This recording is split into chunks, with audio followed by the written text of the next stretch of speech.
هواوي تلاحق قضيتها مع الحكومة الأمريكية من خلال المحاكم الأمريكية.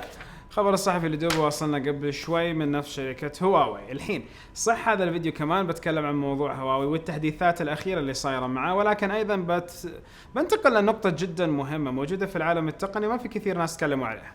السلام عليكم ورحمة الله وبركاته، أخوكم فيصل السيف، وآخر التحديثات على موضوع هواوي زي ما قلت قبل شوي. لا تنسوا تكونوا مشتركين في القناة ومفعلين زر الجرس على أساس تحصلوا على آخر التحديثات على السالفة وما فيها.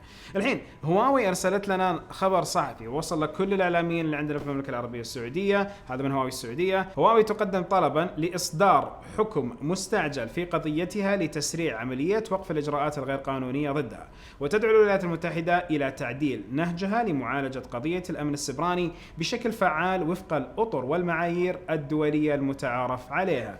أيضا قدمت شركة هواوي اليوم طلب، طبعا بهذا 29 ماي قدموا طلب لاستعراض حكم مستعجل كجزء من عملية الطعن في دستور المادة 889 من قانون التفويض الوطني للدفاع العام ال NDDA ل 2019 الخاصة بالقيود المفروضة على الشركة في السوق الأمريكية. وتسعى هواوي من خلال هذه الإجراءات لاستعجال إصدار الحكم الذي طالبت به لدى رفع قضيتها الأولى في محكمة فيدرالية أمريكية بداية شهر مارس أول ما بدأت المصايب، أو أشياء ثانية هذه كانت غير الموضوع الأخير. مفادها أن القيود التي تستهدف الشركة غير دستورية والحصول على أمر قضائي دائم ضد هذه القيود. كما دعت الشركة الحكومية الأمريكية إلى وقف الحملة التي تفرضها الدولة ضدها لأنها لن تساعد في تحقيق أي تطور في مجال ضمان الأمن السبراني باعتباره محض ادعاءاته.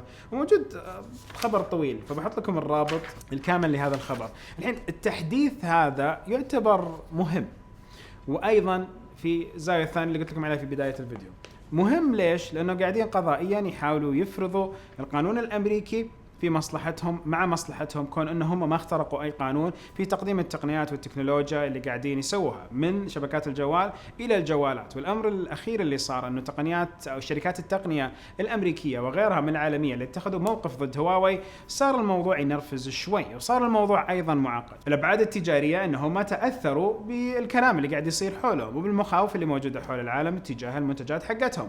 التحديثات اللي عرفنا 90 يوم حصلوا على استثناء لحصول هذه التحديثات الأمنية والاشياء التابعه لمتجر بلاي من اندرويد. التحديثات الاخرى على اللايسنسز الرخص اللي ما حيحصلوا عليها الاجهزه القادمه حسب القانون، واشياء جدا كثيره. فالسمع اكيد جاها نصيبها من هذه الاخبار، النصيب السلبي. ايضا نتكلم على صناعه التقنيه بشكل عام. الشركات الاخرى اكيد صار عندهم نفس التخوف، اذا احنا ما كنا كويسين معاهم مع الولايات المتحده الامريكيه ايش يمكن يصير عندنا في التكنولوجيات حقتنا اذا احنا قاعدين ننتج اجهزه كشركه نوكيا، كشركه سامسونج، شركه HTC، شركه سوني، شركه شاومي، شركه بلاك بيري.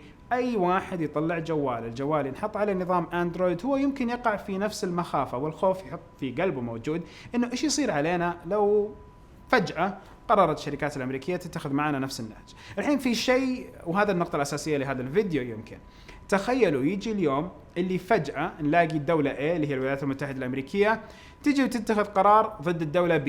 الدوله B اي دوله ثانيه موجوده في العالم بدون ما نسمي اي دوله. حلو؟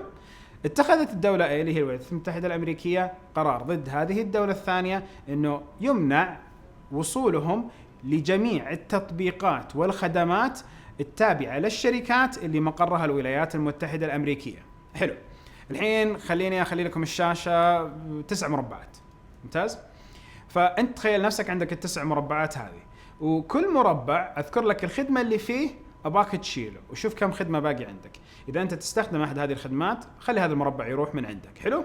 وفي التعليقات قولوا لي كم مربع بقي عندكم. جيميل، هوت ميل، سناب شات، انستغرام، فيسبوك، واتساب، يوتيوب، تويتر. توقع أني قلت 9 صح؟ إذا ما قلت 9 احتياطا ياهو. كل هذول مقرهم الأساسي في الولايات المتحدة الأمريكية، وهذه خدمات كلنا كشعوب عالم نستخدمها. الإجراء اللي قاعد يصير في الأجهزة ضد هواوي ما يمكن يكون له امتدادات مستقبلية، مجرد خيال علمي. قاعد أفكر خيال علمي إنه يمكن في المستقبل يجي فجأة أحد الدول وتقول أوكي نبغى نتخذ هذا الإجراء. لو قلنا واتساب البديل اللي عارفينه تيليجرام من روسيا.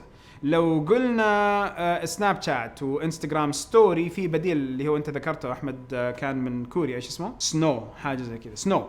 فالبدائل موجودة لكن محدودة جدا.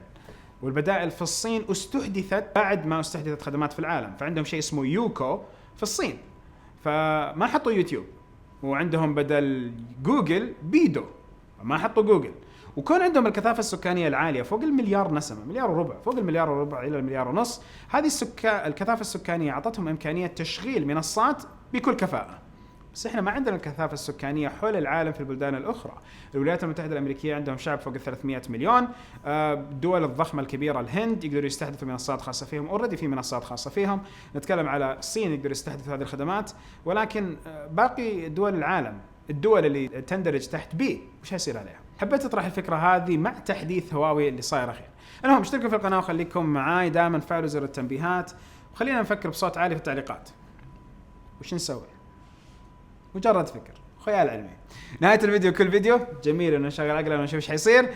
وسبحانك اللهم وبحمدك، اشهد ان لا اله الا انت، استغفرك واتوب اليك. شارك الفيديو مع ناس تتوقع برضو حيطلع منهم تعليقات كويسة. خلونا نتعاون ونشوف وش يمكن يكون المستقبل. السلام عليكم.